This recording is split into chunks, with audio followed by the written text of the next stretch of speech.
Hola chicos, bienvenidos. Esta vez estamos con un tema de estadística descriptiva. Tenemos un problema allí que dice que vamos a tener que hallar en base a las edades de los estudiantes de un curso, hacer una tabla de frecuencias absolutas y frecuencias relativas. Esta vez vamos a trabajar a nivel de intervalos, ¿no es cierto? Se llama clase y esta vez vamos a hacerlo de 5 en 5. Esto puede variar de acuerdo a las indicaciones del profesor, puede ser de 2 en 2, de 3 en 3, de 4 en 4, de 5 en 5, de 10 en 10, e incluso puede ser de 1 en 1, ¿no es cierto? Pero eso ya depende del problema. Esta vez lo hemos hecho de 5 en 5. ¿Qué es la frecuencia absoluta? F sub i, la frecuencia absoluta, cuyo símbolo es F sub i, es las veces que se repite cada intervalo. Más adelante ya empezamos a hacer cada uno de esos valores, vamos a determinar y vamos a ir llenando la tabla. F sub i, frecuencia absoluta, recuerden, F sub r. F sub r es la frecuencia relativa.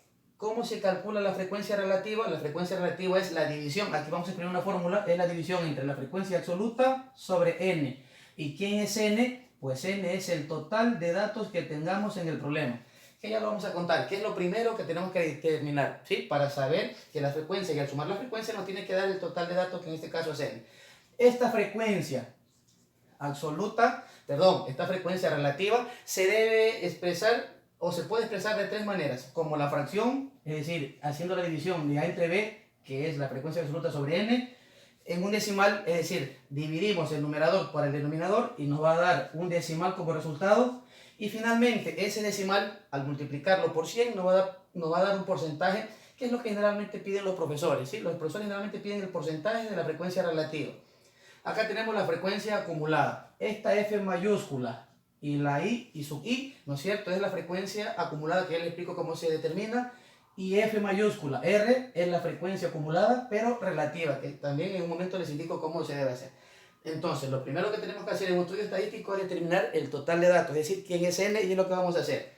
Vamos a borrar esta parte. No se olviden esta formulita. La frecuencia relativa es igual a la frecuencia absoluta sobre N, que es el total de datos. Y ahí ya tienen gran parte de la teoría para que esto se les haga más sencillo. Empecemos a contar los datos. 1, 2, 3, 4, 5, 6, 7, 8, 9, 10, 11, 12, 13, 14, 15, 16, 17, 18. Es decir, por acá escribimos a algún lado que n es igual a 18, que es el total de elementos. Ahora sí empezamos a contar los intervalos de 10 a 14 y lo vamos ubicando en la frecuencia, que son las veces que se van a empezar a repetir. Y empezamos de 10 a 14. 1, 2, 3, 4, 4 y 5. Tenemos 5 datos que oscilan entre 10 y 14. Ahora vamos de 15 a 19. 1, 2, 3, 4, 5, 6, 6 y acá 7. ¿Sí? Y se va llenando la tabla de frecuencias. Son las veces que se repiten cada uno de esos datos en ese intervalo. De 20 a 23. Seguimos por acá, ya lo que está tachado no. 1, 2, es de 20 a 24, perdón. 1, 2, 3, 3. Y por último, de 25 a 30, vamos a ver, 25, tenemos 1, 2 y 3. ¿Sí? Ojo, esta marca de clase o esta clase se empieza tomando el intervalo menor y así, de acuerdo a lo que diga el profesor, de 5 en 5 o de 3 en 3, pero siempre se empieza por el menor. En este caso, nuestro dato menor era el 10, por eso empezamos a partir de 10. Esto puede empezar desde 0, desde 5, eso ya es irrelevante, depende del problema. Ahora vamos con la frecuencia relativa. Recuerden que la fórmula decía que la frecuencia relativa es igual a la frecuencia absoluta dividida para n, que es el total de datos. Y es lo que vamos a hacer. En este caso es 5 dividido para 18, que es n. Acá vamos a poner el total, que es 18. La suma de todo esto nos da 18. El siguiente caso es 7, que es la frecuencia absoluta dividida para el mismo 18. En este caso 3 dividido para 18. Y por último otra vez este 3 dividido para 18. Ahora vamos a dividir. Ojo, esta es la primera forma que representa una fracción. Ahora vamos a dividir y obtenemos el decimal. Luego ese decimal lo multiplicamos por 100 y obtenemos el porcentaje. Esta suma de estos decimales nos debe dar 1 como para verificar que eso es correcto. La suma de los porcentajes nos tiene que dar 100%. El profesor les dirá el margen de error que pueden tener. Va a ser 1, 2 décimas. No puede existir una respuesta de 104, 105% o de 95, 96% porque es un margen de mucho error. el profesor les va a decir el margen de error e incluso podría decir yo que una décima ya es mucho. Es decir, pueden ser centésimas o un punto, es decir, 101 ya es mucho, o 99 también sería un déficit de un error muy alto. Eso ya lo tienen que hablar con el profesor y él le va a decir el margen de error. Vamos con la división. 5 dividido para 18 nos da 0. Vamos a tomar 3 decimales, 0.277. ¿Sí? En este caso los decimales hay que tomarlos porque cuando multipliquemos exactamente nos debe dar 100 o un mínimo de error. Vamos ahora con 7 dividido para 18.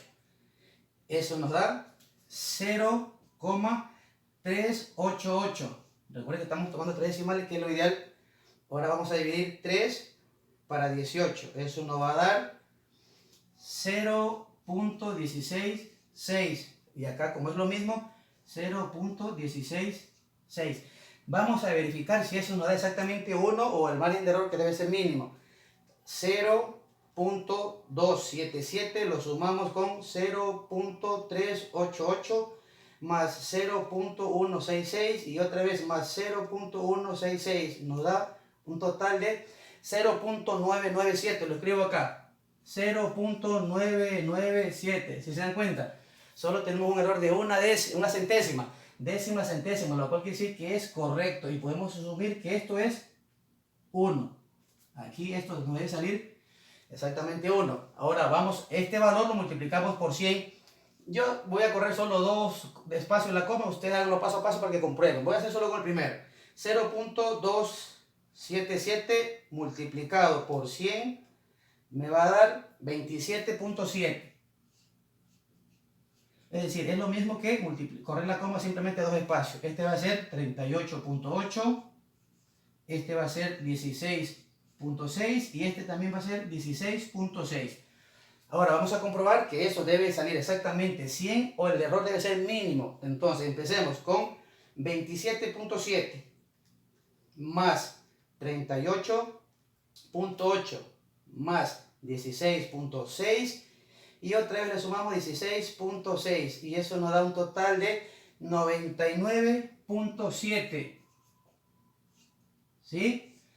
99, ¿qué quiere decir? Que el error que tenemos es de 3 décimas, que no es una décima, perdón, no es un punto porcentual, sino 93.7, que es aceptable, es decir, esto es menos de medio punto y lo podemos asumir como que es 100%. Repito, esto no puede salir 93, no puede salir 103 porque sería mucho error. Lo escribo por acá. Esto no puede salir 93, 94, 95 porque se consideraría como mucho error. Lo mismo no puede salir 103, 104, 105 porque eso sería un margen de error muy alto. Acá estamos cerca y es razonable. Entonces, esto sumando nos va a dar 100%. ¿Qué vamos a hacer ahora? Vamos a calcular la frecuencia acumulada, ¿no es cierto? Absoluta. ¿En qué consiste? Les explico cómo se hace esto. Vamos a tomar el primer valor de la frecuencia absoluta y lo ponemos acá. ¿Sí? Y después se va acumulando, ahí viene el nombre. Es decir, a ese 5 le sumo el que continúa, que es este 7. Es decir, 5 y 7 es 12. A ese 12 le sumo el que continúa, nos da 15 y a este 15 le sumamos el que continúa, nos da 18. ¿Cómo sabemos que esto es cierto? Porque este valor 18 tiene que coincidir con el total de datos. ¿Sí? Mucho cuidado con eso. Ahora vamos con la frecuencia relativa. ¿En qué consiste? En ir sumando este, que es el primer valor que vamos a poner ahí, que va a ser de 27.7 y a ese valor le sumamos el valor que continúa. ¿Sí? Se van acumulando, ahí viene el nombre. Es decir, a 27.7 le voy a sumar 38.8. 38.8. Eso me da igual a 66.5. Lo escribo acá, 66.5. A ese 66.5 le sumo 16.6. Esto más 16.6. Me da un total de 83.1. A este 83.1 le sumo la que sigue, la que continúa, es decir, más 16.6 y me da un total de 99.7, que es el mismo valor que se obtuvo hace rato, entonces podemos asumir que es 100%. ¿Sí? Y así es como se determina este tipo de ejercicios. Los datos pueden variar. La fórmula de la frecuencia relativa es igual a la frecuencia absoluta sobre total de datos. Chicos, espero haberlo ayudado. Cualquier sugerencia déjenmela en el canal.